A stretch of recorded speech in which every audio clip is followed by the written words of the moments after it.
But man, regenerative agriculture is so powerful and so it's kind of old because it's the way things used to be done. But because we've gotten so big in scale of food production, that it's kind of got to be retold again and retooled for scale. And you see it every day. It's absolutely doable. Like it's being done. People are growing large amounts of food where the soil's in better shape after they've harvested their food than it was before they planted. That's doable at scale. We're clearly not doing a good enough job right now. Any of us, the whole planet, clearly not.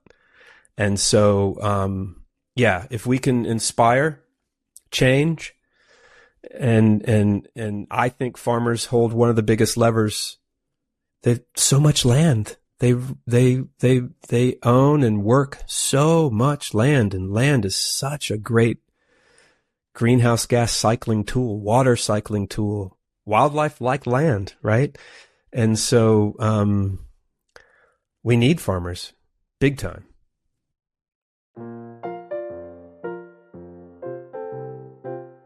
Welcome to another episode of We Are Carbon. I'm Helen Fisher, and you've just heard from our guest Peter Byck as he highlights the incredible value and opportunity that land offers to us as a tool for rebalancing the climate.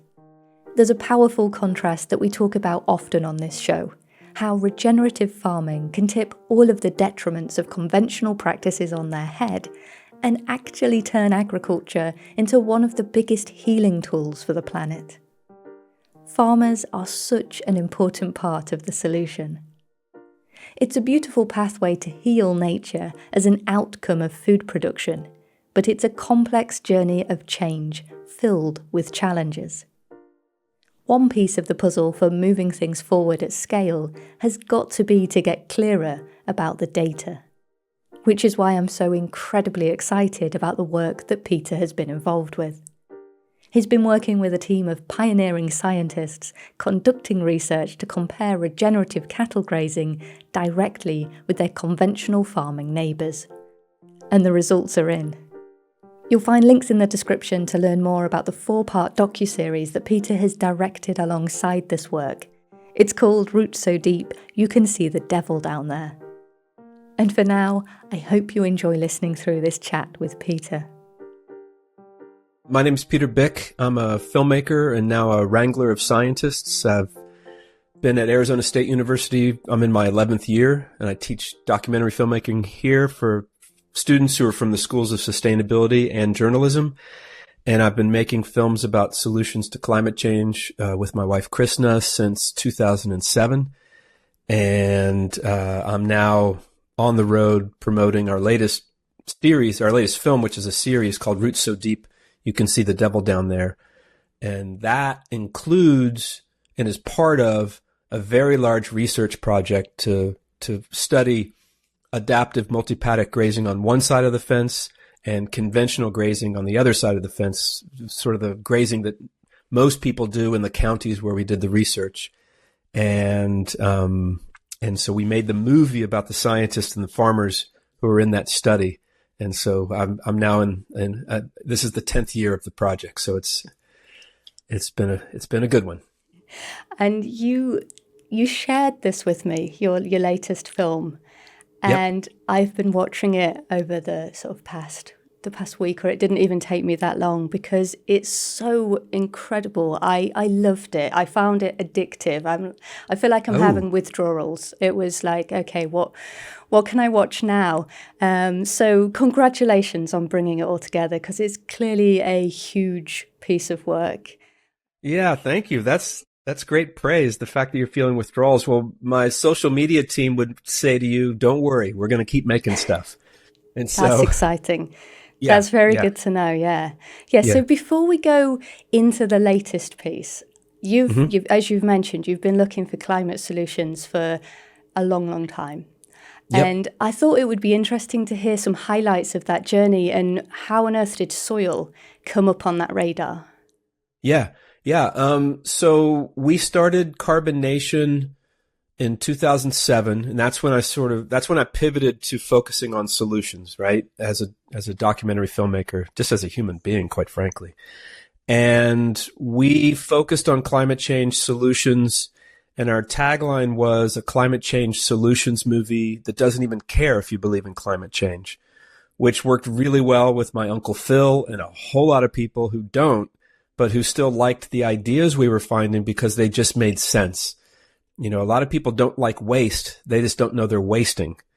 And a lot of people like clean air and clean water. As a matter of fact, every human being I've ever met likes clean air and clean water.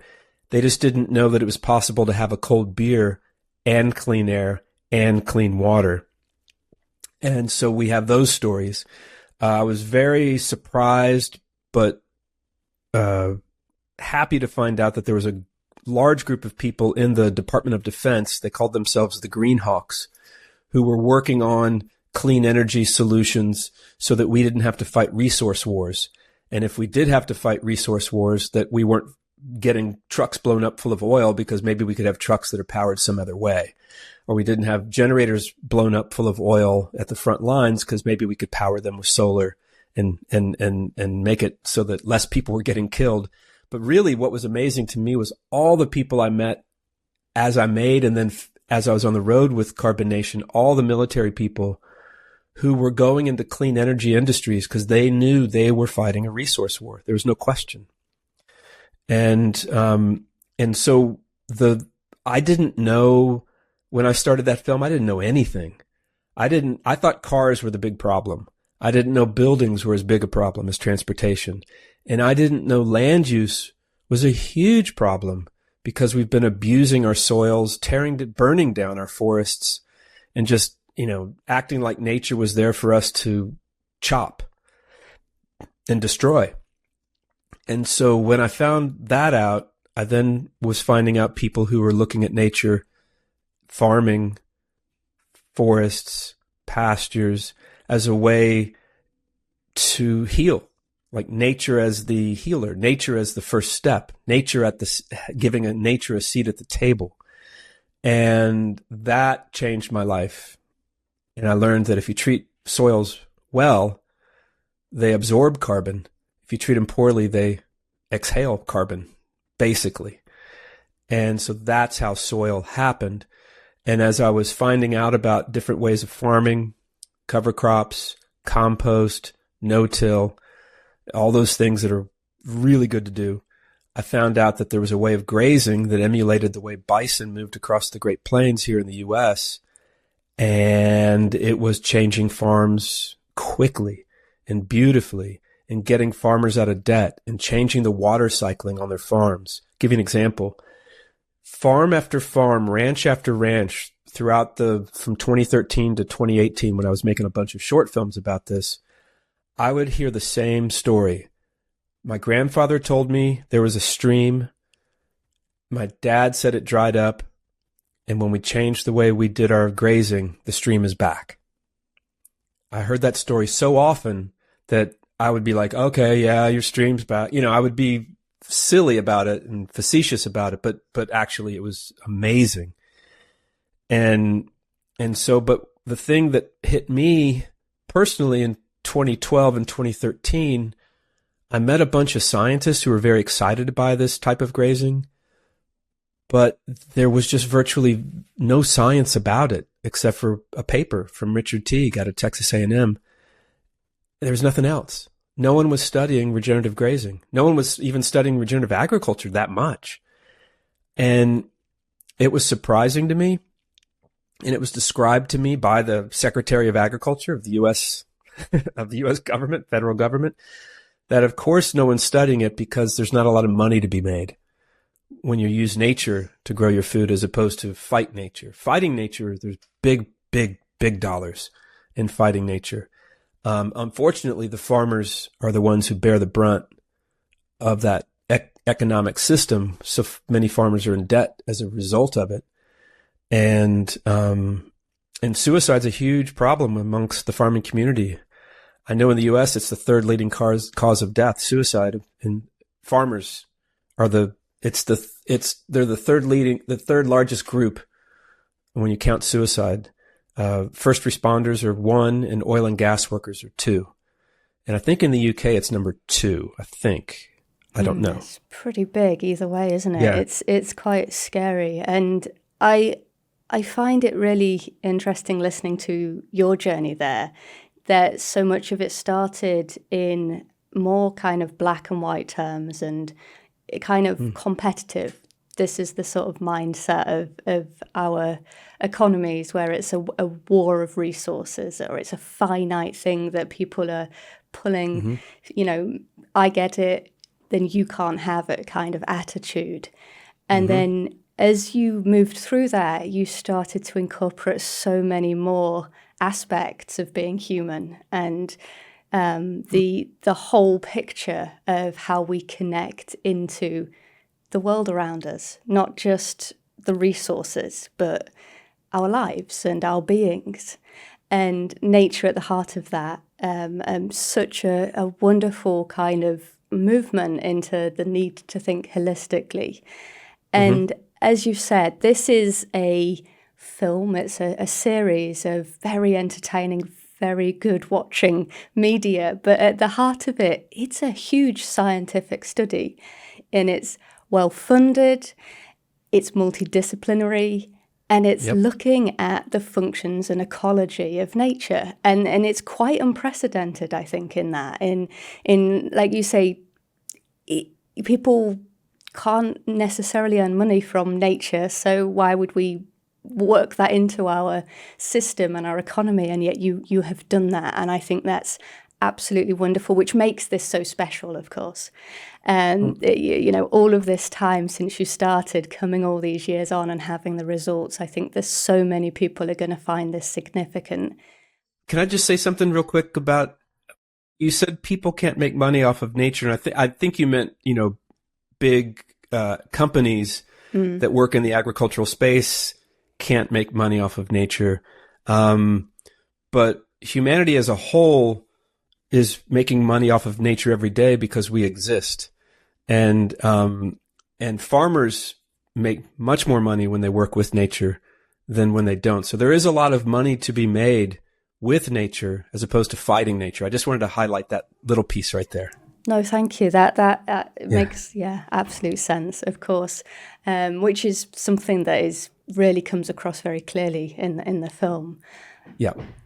I thought it would be useful for people if you could give us the short, sharp breakdown of what the science was looking at, what you were measuring, and what you had anticipated to achieve from the studies.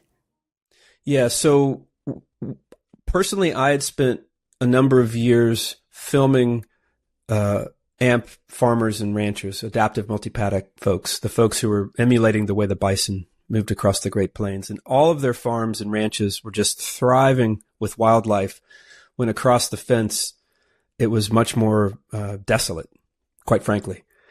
And so the science team came together quite naturally in 2013, where we had grazing specialists, bug specialists, microbial specialists, soil microbes, bird specialists, ecologists, greenhouse gas specialists, and animal welfare people, farmer welfare, sociologists,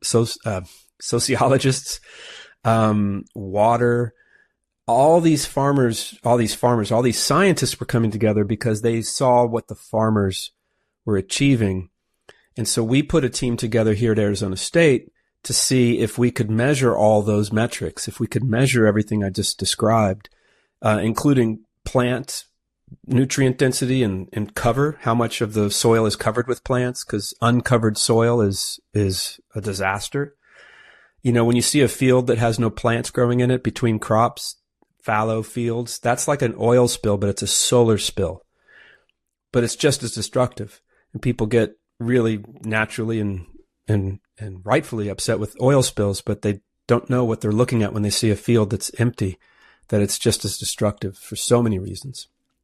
So all those pieces, all those scientists' focus came together, and we spent 2014 to 2018 designing and fundraising for this project with 7 universities and 3 independent research groups and the USDA, Agricultural Research Service. So we measured soil carbon and nitrogen, water infiltration, microbial life, bugs above and below ground, birds as an indicator for wildlife health. We measured greenhouse gas cycling, the CO2, the methane, and the nitrous oxide.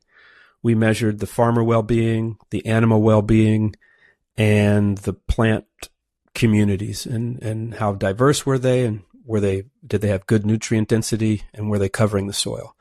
So we measured all those things in 2018 and 2019. The greenhouse gas work actually was the hardest to raise money for and the longest in the field, and that went on for another couple of years. And so some of those papers are published, and some of those papers are in process, various stages of process to be published. All of our work that is published and will be published is on our website, which is rootsodeep.org. And there's a tab that says research, and under there's published research, which is our team, and then related research, which is this growing body of work showing regenerative agriculture working in pieces. Our work was that we wanted to do a system.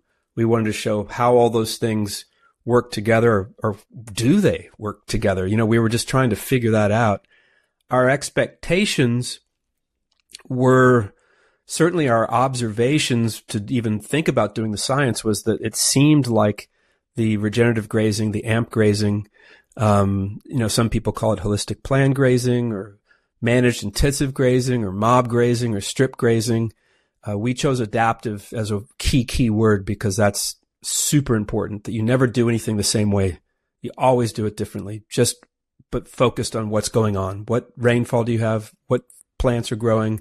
How are your animals? Just constantly adapting to the conditions, which is why we chose that. And we thought it would be better, maybe on some of the metrics. We didn't know if it would be better on all the metrics we studied.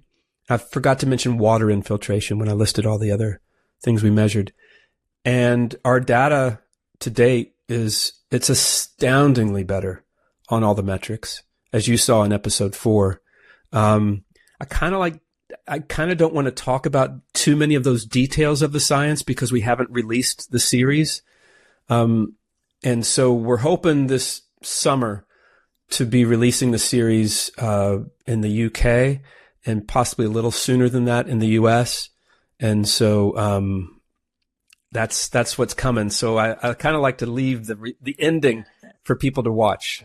Absolutely. I think that's exactly what should be done, whet people's appetite. And in the meantime, it sounds like there's plenty to have a look at on the website. Yeah. Our social media campaign is it's amazing what our team's doing. We're showing 1 minute or 90-second clips from the movie, from the series, or from the older stuff, the Carbon Cowboys series, or from folks' reactions to watching the film as we're on the road. So we're on the road right now. I just got back from Amarillo, Texas, and Memphis, Tennessee, and Oxford, Mississippi. And I'll be on the road pretty much all summer. And we are coming to the UK in June, sort of the second half of June, early July. So we're looking to have screenings over there as well. Wonderful. So you mean you've highlighted just there all these different names that can be used for this type of grazing.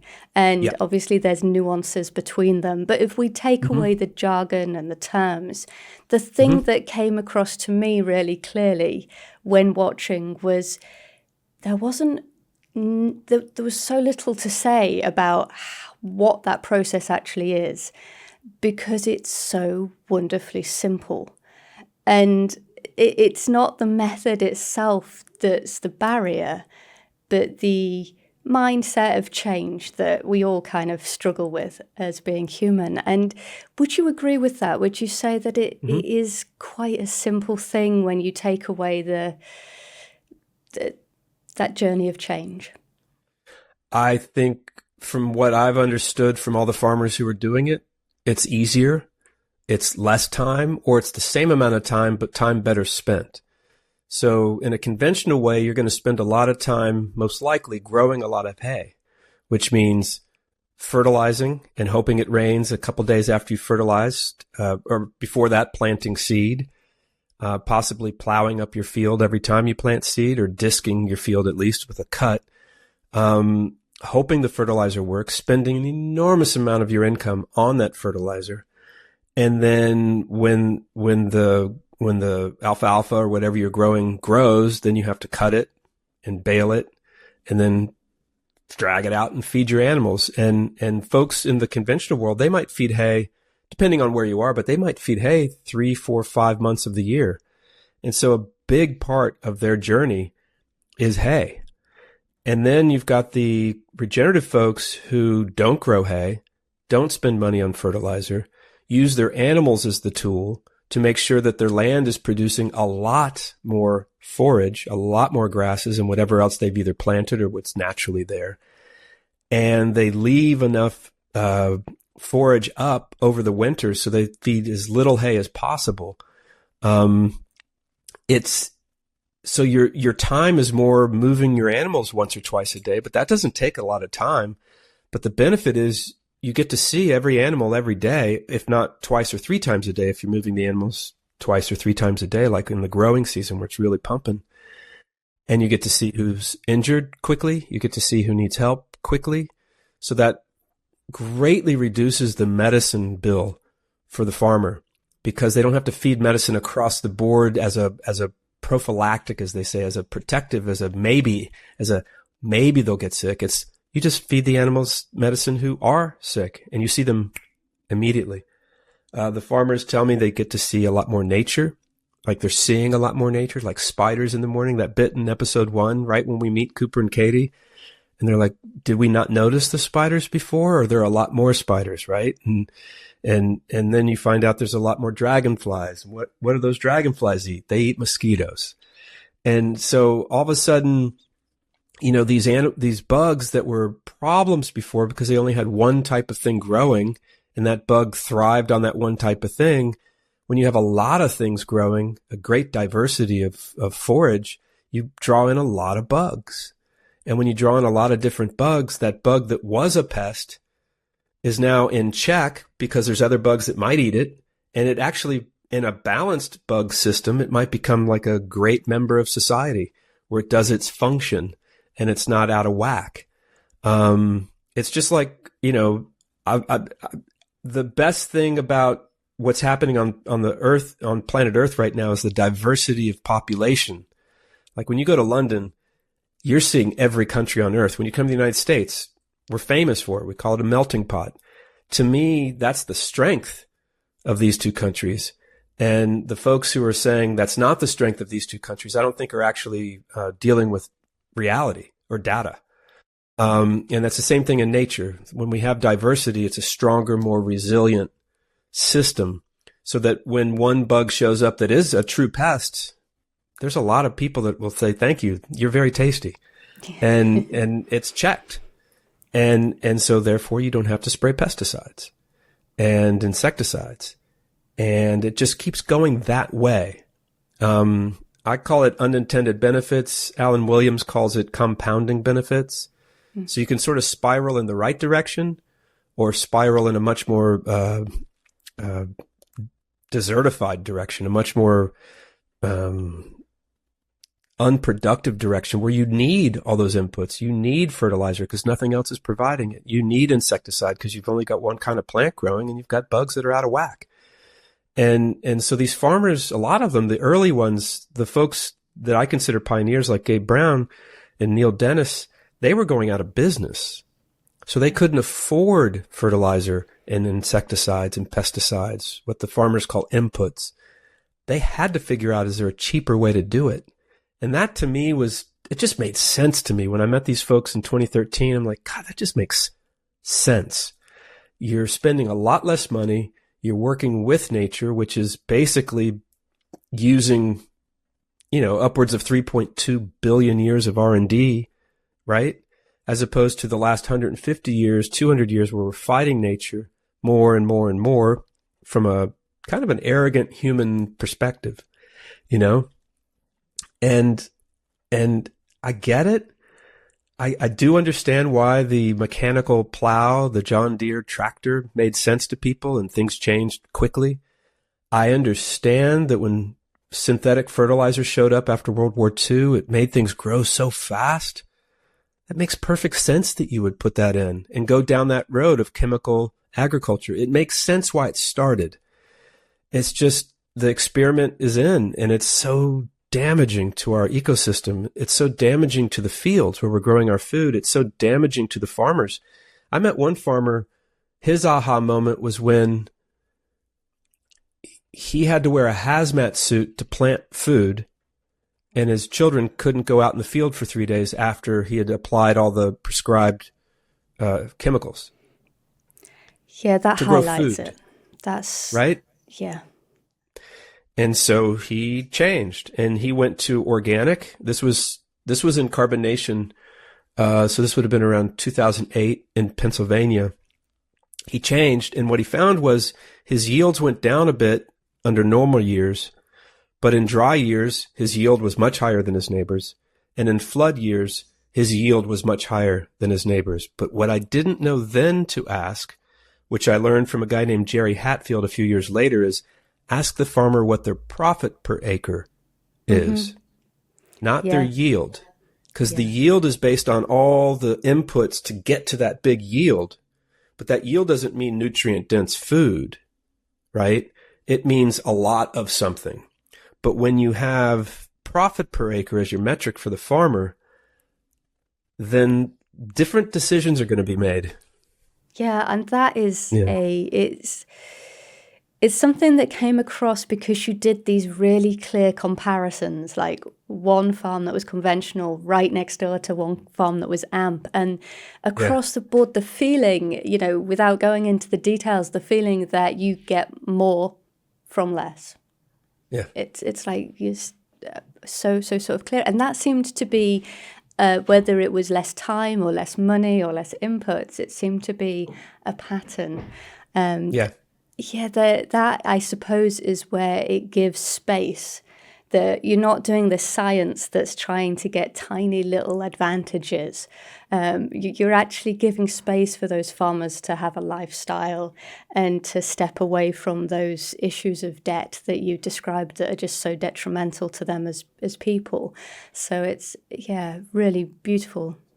Thank you. Detrimental to our rural economies, detrimental to our water downstream. I don't know what it is in the UK specifically. I do know one example, but, the Mississippi River basically gets all the other rivers for 2/3 of this country. It goes down into the Gulf of Mexico, and it's bringing in all this phosphorus, all this nitrogen, and it's creating dead zones hundreds of miles across where nothing is alive. And so that affects shrimping industry, fishing industry. And so one of the big things I learned was, I was hanging out with the folks at the Savory Institute, and I forget the fellow's name who taught me this, but he really pointed out to me the connection between ocean health and farming. Yes. And I hadn't had those two dots connected before. And so when folks say, well, you should do something on the oceans, I say, I am doing something on the ocean. And I hope other people do more on the oceans too. But if we clean up our soils and clean up our farming, it will have a great impact, very positive impact on our oceans. And I love seafood.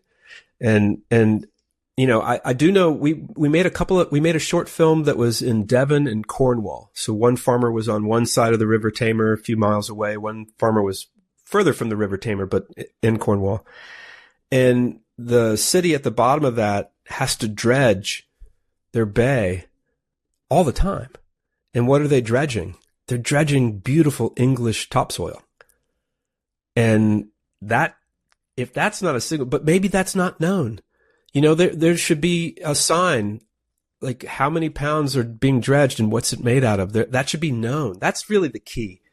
Yeah, having simple facts, isn't it? That available information, because people do respond to that as opposed to something that's kind of just very inferior. Yeah.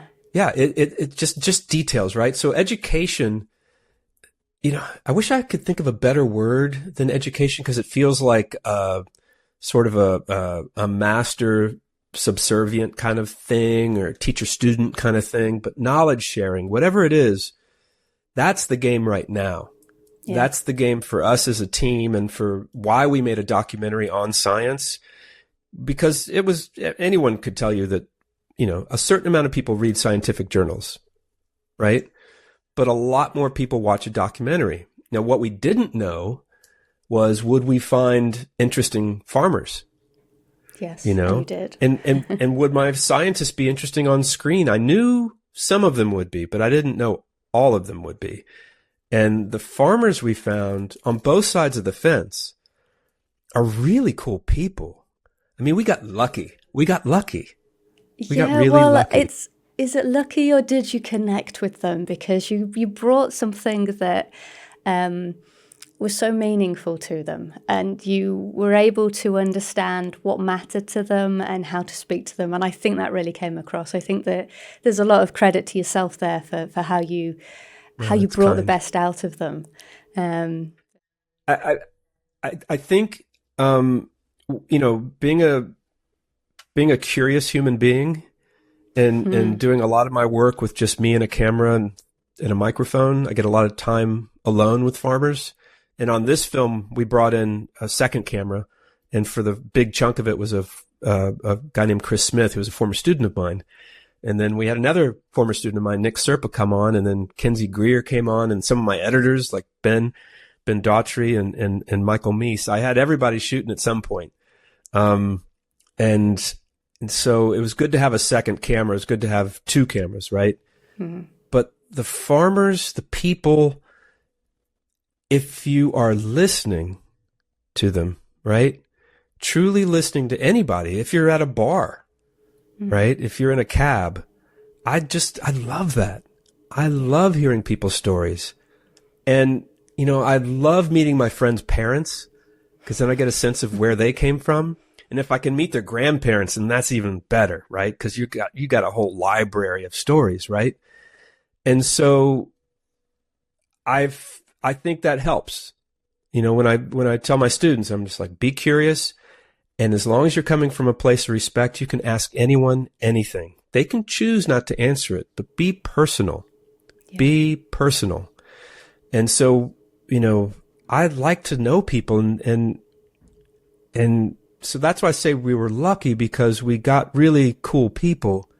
And what you're saying is that we as a team were good at making them feel relaxed enough to let us see them.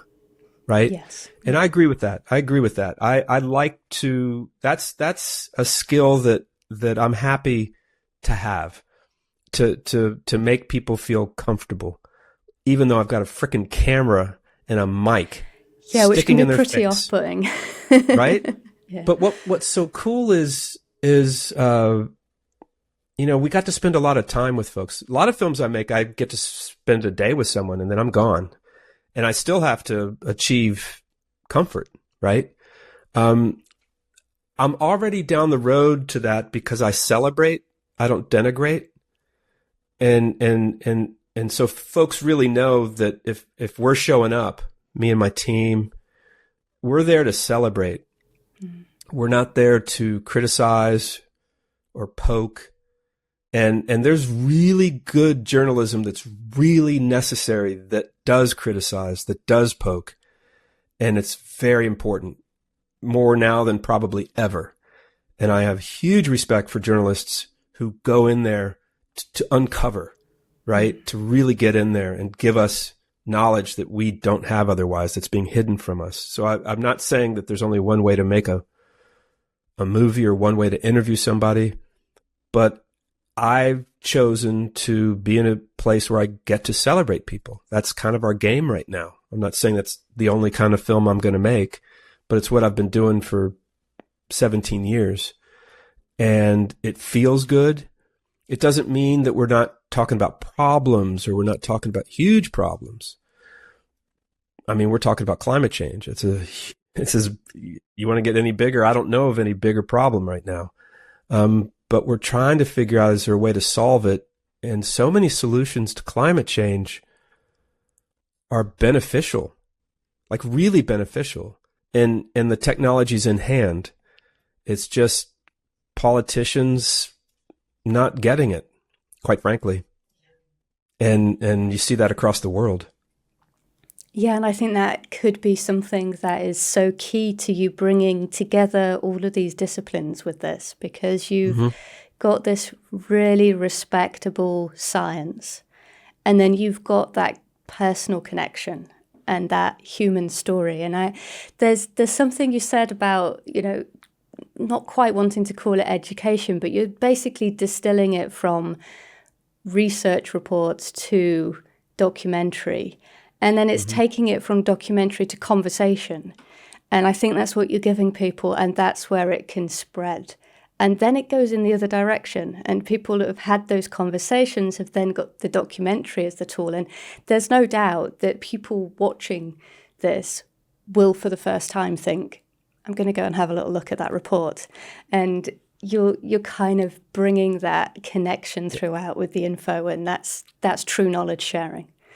Yeah, no, you're right. It is a two-way street. And when we were fundraising for this, different funders would say, okay, let's say the science gets done. Let's say you show there's a benefit on the regenerative side. What next? Right? That's 10 farms, 5 farm pairs in one section of one country. What next? And I said, well, if this does show there's solutions, then we get loud.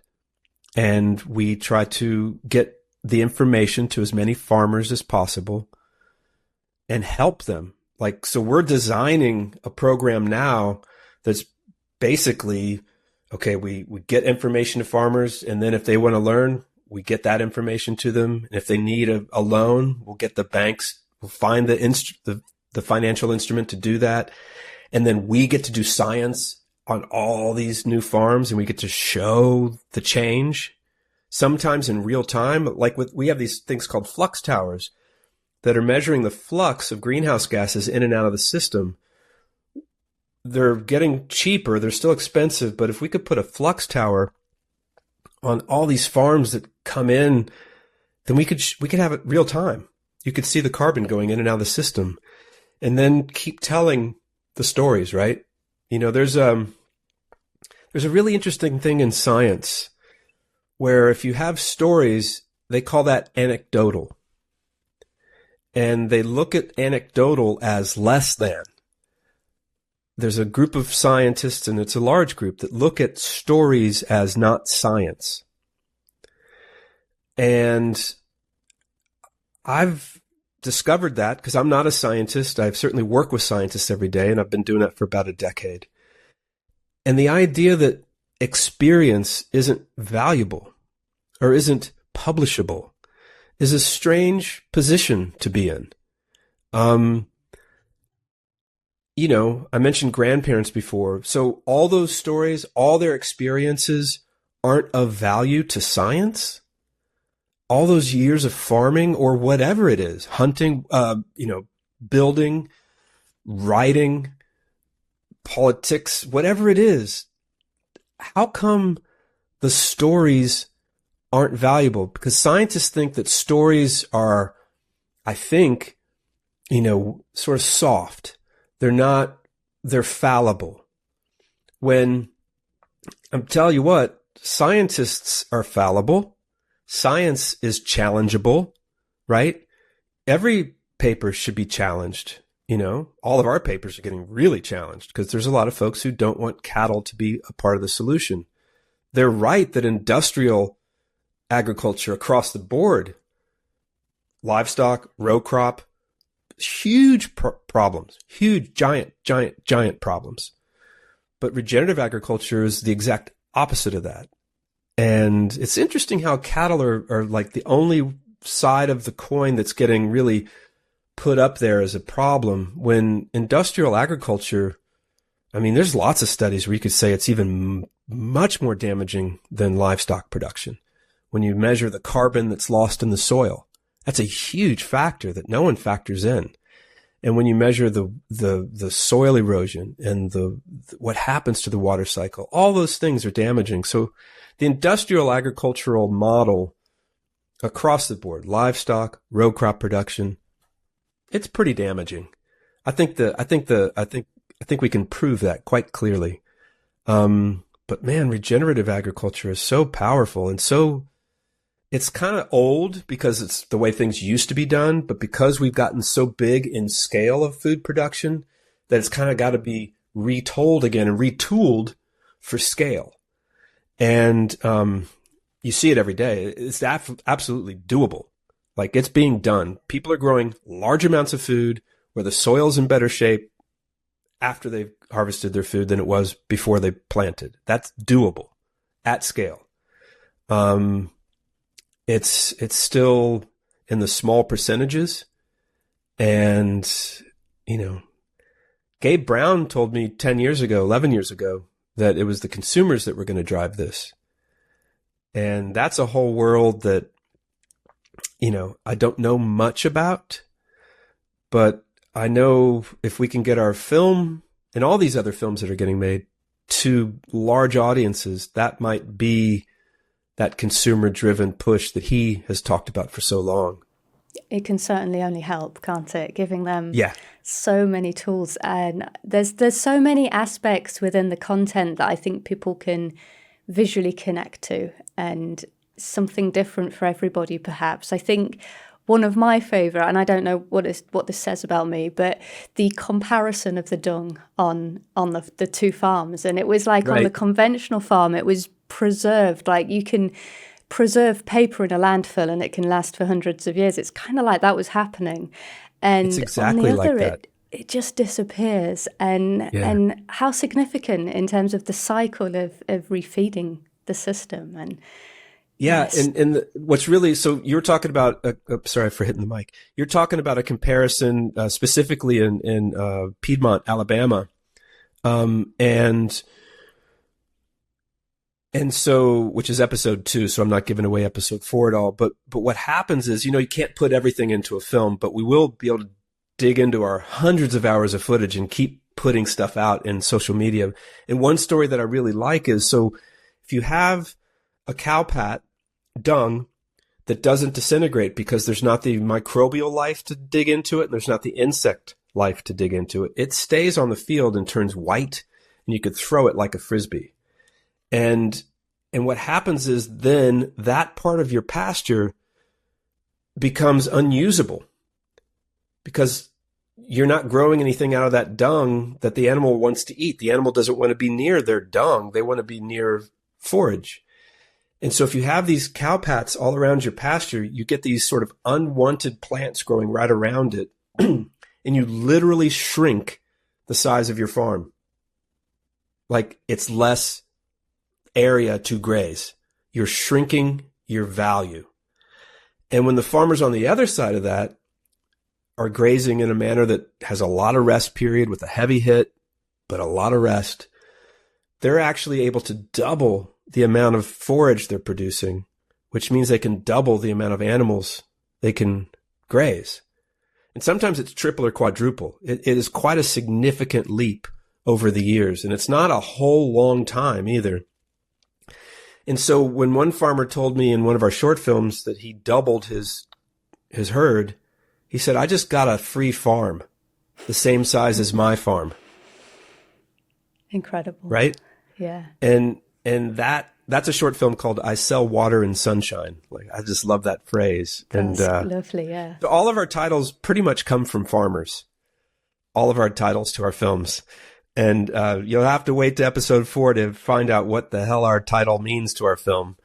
But as soon as Prentice Ferguson said that, man, I was like, okay, we got the title. And I didn't know what the title was. Such a moment. Yeah, it was. Well, all the way to the end, you just didn't know. Well, so we started in 2018 filming. That was in the fall of 2020. And we finished editing episodes 1, 2, and 3 pretty much the spring of 22, but we still had to wait for more data. So episode 4 really got finished in the late spring of 23. Mm-hmm. So yeah, many, many years. I knew when he said it, so that was about 3 years in. And we didn't have a title. We didn't have a working title. I had no idea what it was going to be called, which is not unusual for me. Carbonation, though, we knew the name before we started.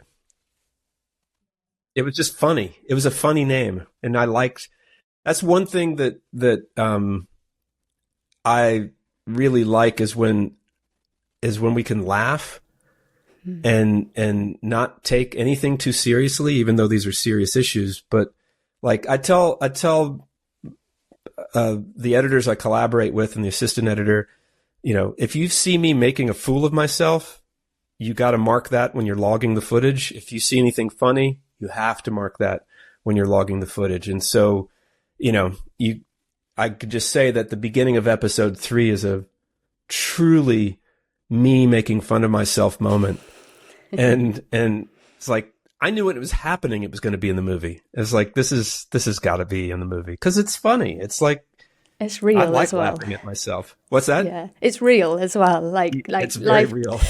Life isn't predictable. Yeah, so it's. And I'm not a farmer, so I make all kinds of mistakes, and the farmers just laugh at me, and I'm like, yeah, okay, I'm learning. I'm a city boy. I'll get there. I'll get there someday.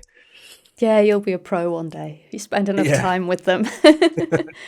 But think about that. Think about farmers and think about, anybody really, but farmers get what? If they're raised on a farm and their dad or their mom are still farming, they'll collaborate with their parents for into their 30s. And maybe in their 30s or early 40s, the parents will sort of take a step back and then they'll get to run the farm. So what? They get 20 or 30 seasons, right? 20 or 30 chances in this slow motion world of the earth turning and seasons and weather. It's like, God, that's like if I only got 20 shots at making a movie or 20 shots at writing something, right? Puts it in perspective, doesn't it? It's quite an anxious thing to change when right, exactly, when you're dealing with that, yeah. And here we're showing up saying, hey, guess what? There might be a better way. And it's a little bit different, but there might be a better way. And, you got to tread lightly. Yeah, that's not an easy thing to set yourself up for when you're basically saying, look, we want to tell you that your neighbour's doing it better. Yeah. That's difficult. You had some I'm sure, fairly sort of tiptoeing moments that you had to go through. Yeah, it's very gentle, and leave judgment behind. When we started Carbonation, we really wanted to make a film about solutions. And there was this one chunk of footage I got where I called it the Blame Bush chapter.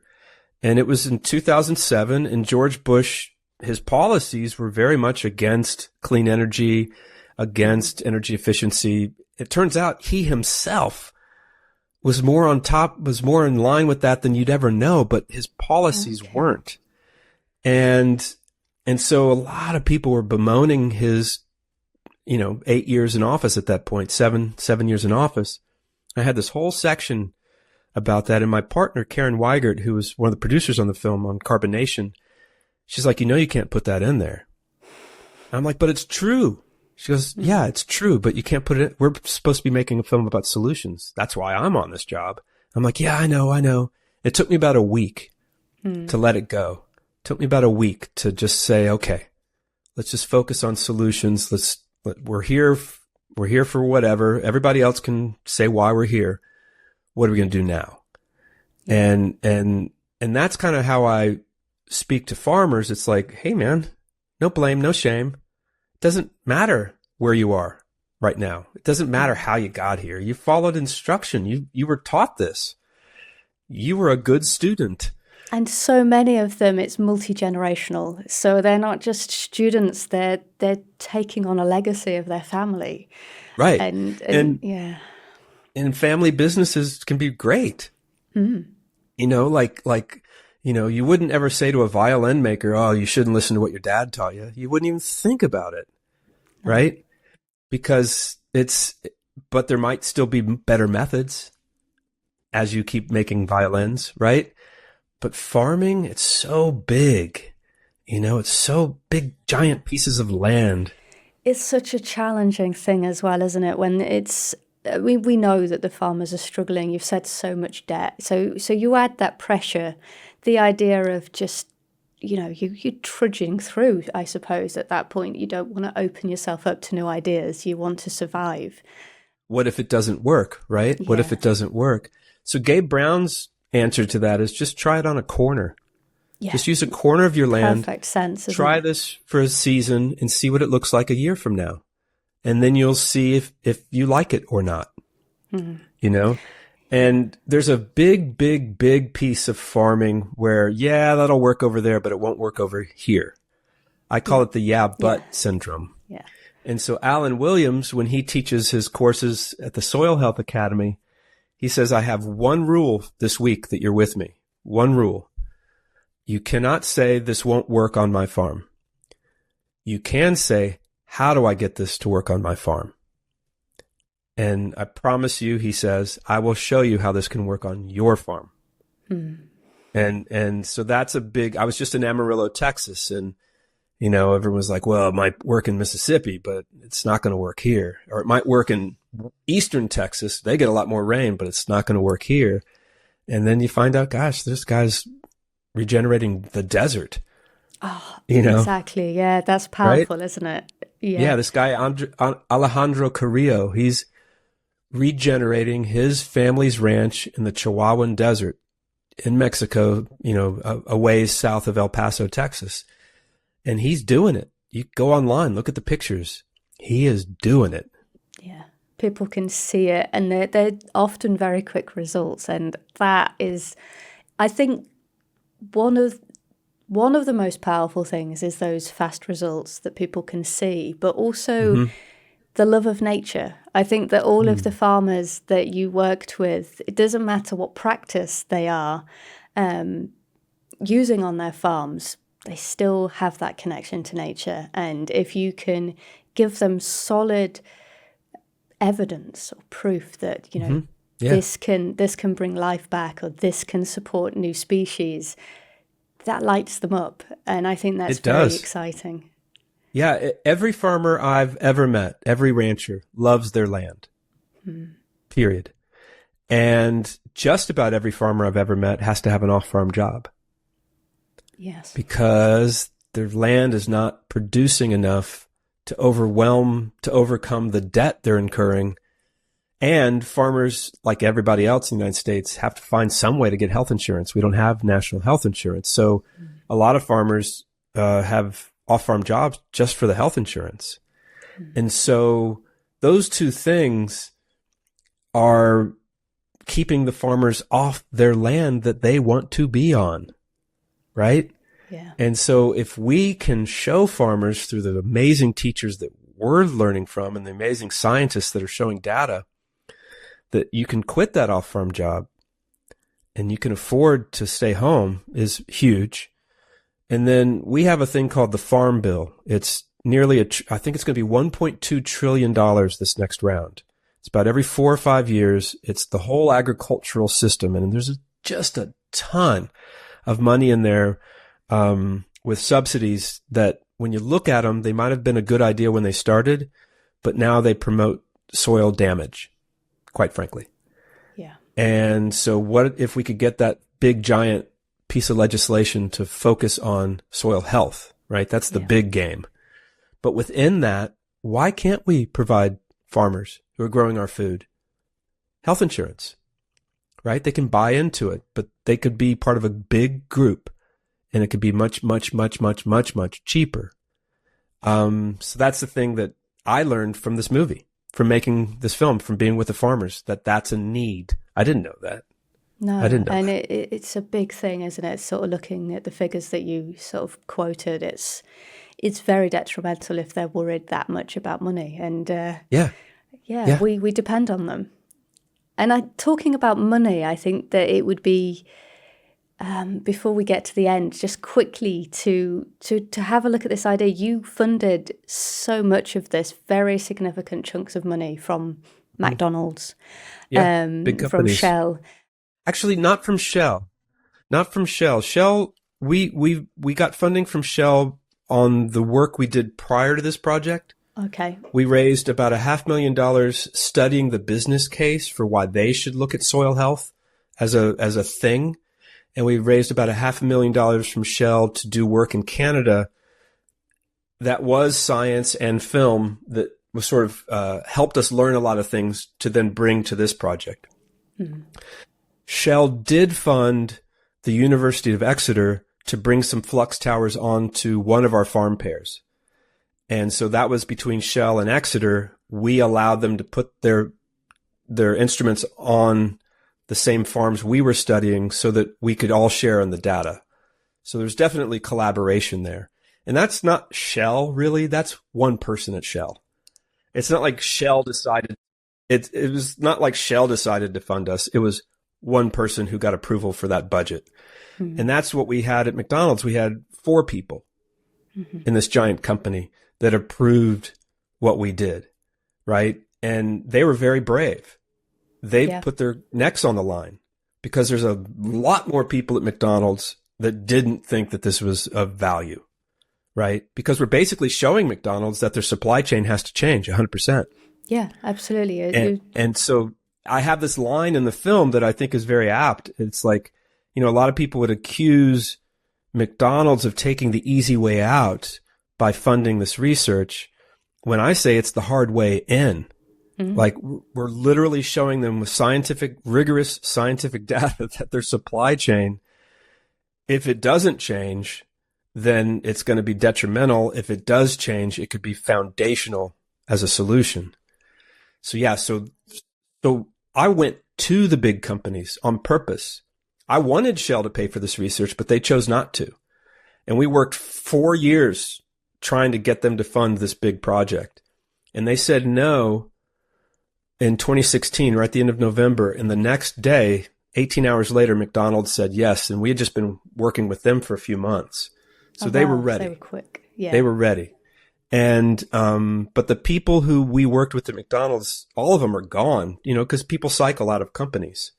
So it's that whole world of job changing. I'm at a university. I had no idea people change jobs so much. It's just, I was freelance for 30 years. So I changed jobs every month. So I just didn't know. I thought everyone who had a solid job had a solid job.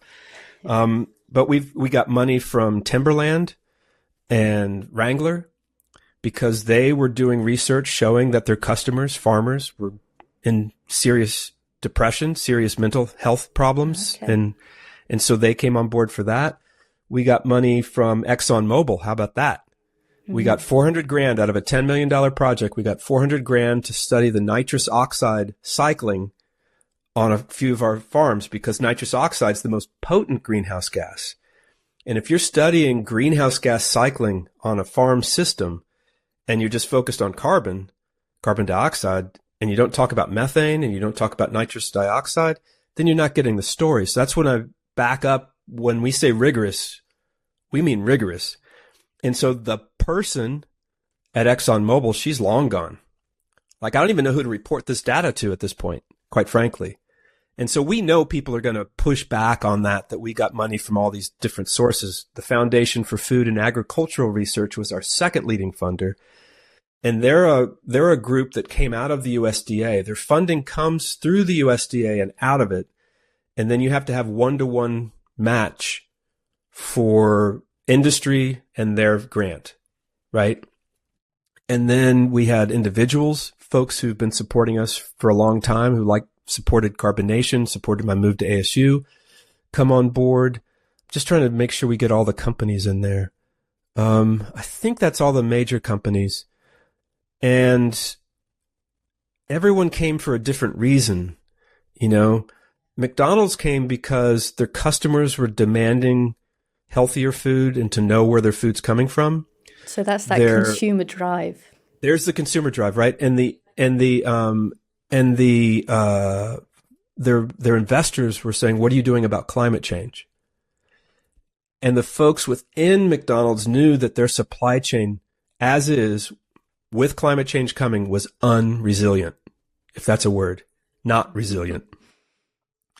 So those were their 3 motivations, as I could figure out. I'm not in the company, but I, spent time with folks there. We went to the oil companies on purpose because they've made the most money from carbon being emitted, right?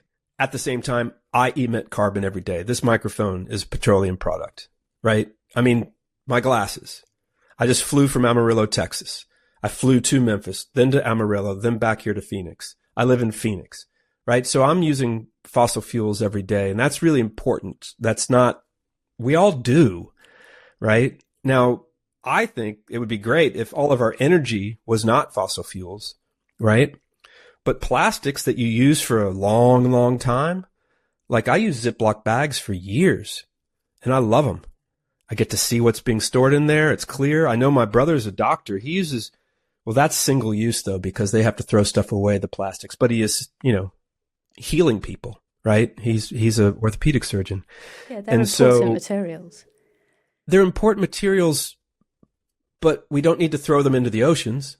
Yeah. And we know that cleaner energy is coming. It is here. It's happening. But I think the oil industry has a responsibility to close the carbon cycle by using the carbon cycle. So that's why I went specifically to them. I thought they had the biggest pockets. Let's use their money to do the research. If the research proves that we have a solution, then let's use their bigger money to help transition big industries. And so there are a lot of people disagree with me on that. A lot of people think I'm crazy, but that's my thinking.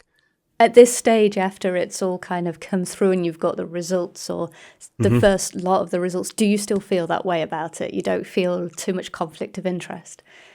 I think there's no conflict of interest for me because I wanted to get this funding done so that we could find that out. I think that I am no apologist for any industry. And I think there's a lot of people in the oil and gas industry that want things to stay the same. They want things to stay just like they are. But everyone who I met in the oil and gas industry that I've met are human beings. And everyone who I met, specifically at Shell, because we spent a number of years banging on that door, right? And doing collaborative work. The ones who were working on clean energy projects were happier. A lot happier. And we had people who had been working on very polluting projects. And when they found out about ours, it was called Project Metalark, the project that we had going within Shell. Our buddy Russ Conser, who was 32 years at Shell, then retired, and then worked on the outside on our team. He's a key member of this whole project. When folks who found out about our project, they were like, please hire me if this thing goes. Please let me be on that team. And so we know the power of nature, right? And we know that people in those industries that are working on this stuff, the folks who are working on solar and wind, they were much happier, much happier. But there's no consistency. The oil industry says we're going to do all this stuff, then they don't, then they do, then they do a bit of it, and then they don't. And it's like, hey man, there's a whole lot of money that you're not spending on clean energy. And so I have no idea what they're going to do. No clue. But I do know that healthy soils offer a great benefit to every human. And so if these companies can do things that are beneficial to humans, right? Then we can get down the road. If we have to fight them, it's going to be really hard. Yeah. And so that's why our goal as a team is to show these big companies that this is in their best interest. Try to do it from a selfish point of view. Try to do it from just a business point of view. If they have healthy employees who are eating healthy food that's grown on healthy land, then their healthcare costs go way down and their productivities go way up, right? Let's just talk numbers. Just talk numbers. It makes sense anyway. And that's what I've been doing for about 11 years, that particular strategy. And who knows if it's going to work? Who knows if it's going to, just if I'm going to fall on my face? Well, I don't know. You've come this far, and it seems like a really good part of the journey where you are able to release the sort of decades worth of work and share that. And I think it's a good feeling. Yeah, it's worked out well. Yeah, and getting the world to see our film, getting the world to see these farmers, getting the world to find out that our scientists are human beings too. A lot of people think of scientists as machines, and they're not. They're human beings. And so that's when, like, comment we got very quickly when we were showing our film the first time, like test screenings and things, was like, you're showing scientists as human beings. And I'm like, they are. And they're like, yeah, but I said, okay, all right. So I didn't, a lot of these things I didn't consciously think of, but it's nice to hear what people are thinking about it, including you. So it's very kind. Yeah, no, I think it's fantastic. I think there's a lot more to come. Can I just say that if anyone wants to read where every dollar came from, all they have to do is go to our website, and under the research tab where the research is, there's a thing called funding history or something like that. And you can find out where every dollar came from. We're very upfront about that. We want people to know where the money came from. We're not in any way, shape, or form hiding from it. No, we're putting it right out front. Out front. Excellent. That's brilliant. Yeah. I think it's very hopeful, I think, for a lot of other projects that it's possible to get all of these different interests on board and all work together towards what is, like you say, it's benefiting everybody in one way or another, or in all ways. So, yeah. Yeah. I just like that we were able to make the case to all these different industries. Like Timberland, they sell boots, right? Well, their biggest greenhouse gas part of their supply chain is leather. So we're able to turn them on to farmers who grow cows regeneratively so that leather can be not damaging the planet. Wrangler, they're very worried about their customers, their mental health. And so we were able to put that as part of our research.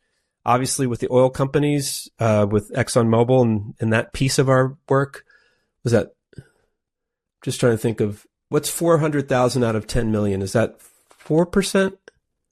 Is that 4% or 40%? It's 4%. So that piece of our budget, who knows? I mean, the person who got that approved is gone. Who knows if that company is going to even care about this stuff? I do not know. But they funded some pretty interesting data, and that's science. So good, right? And then, McDonald's, will they act on this? Let's find out. Well, I think it's going to be really interesting. Like, you have given the consumer the information they need to keep pushing them to. Yeah. I think we all need to push, all of us. I think we all can do a better job. And so people and companies and governments and everybody, we're clearly not doing a good enough job right now. Any of us, the whole planet, clearly not. And so, if we can inspire change, and I think farmers hold one of the biggest levers. They've so much land. They own and work so much land, and land is such a great greenhouse gas cycling tool, water cycling tool. Wildlife like land, right? And so we need farmers big time. Yeah, it's fantastic. I think that everything that you've kind of covered in this is going to connect with everybody in some way, and that's what's so exciting. There's something for everybody. I hope you're right. I really do. Yeah. I'm going to be eagerly watching as you kind of bring this out and release it, especially into the UK. But obviously, you're doing so much work at the moment. Is there anything that you'd like to share with people in addition to how to get involved or to learn more? Yeah, absolutely. Please sign up for our newsletter on our website, rootsodeep.org. That way you'll know when things are coming out. And I'm the one who writes the newsletter, and I don't do that very often, so it's not going to fill up your inbox. And then all of our social media is at Carbon Cowboys. So if you're on Instagram or YouTube or TikTok or Facebook, at Carbon Cowboys, and you can really see, I mean, we had one clip we put up on Tuesday, and today it's got 650,000 views. And the farmer who's focused, who's on that, she just sold out all her meat, all of it. That was yesterday. Fantastic. What a tool. Yeah. So if we can keep doing that stuff, then wow, right? Yeah. It's pretty amazing. Yeah, what's next? We've got 32 million views on our platform total since August, pretty much since August. And so we're laying the groundwork. James and Maddie are laying the groundwork, our social leaders. I'm just following them on this. So Yeah, they're Thanks doing a for wonderful letting me job. be here. Thank you for taking the Thank time to you. watch the series. Yeah. It's, it was fantastic. I feel very privileged to have seen it, and really excited to hear what people think and see what you're doing next, because that is obviously going to be a huge journey in how people take this information and utilize it. So Yep. Well, we're going to done. keep going. Thank you so much. Thank you, Helen. Thank you. And thank you for listening to this episode of We Are Carbon. You can find links in the description to explore more from Peter and Root So Deep. Whether you're interested in digging through the research or watching the docuseries, you'll find the info on their website. Don't forget to subscribe to keep up to date with new content from We Are Carbon. And let's keep figuring this all out together.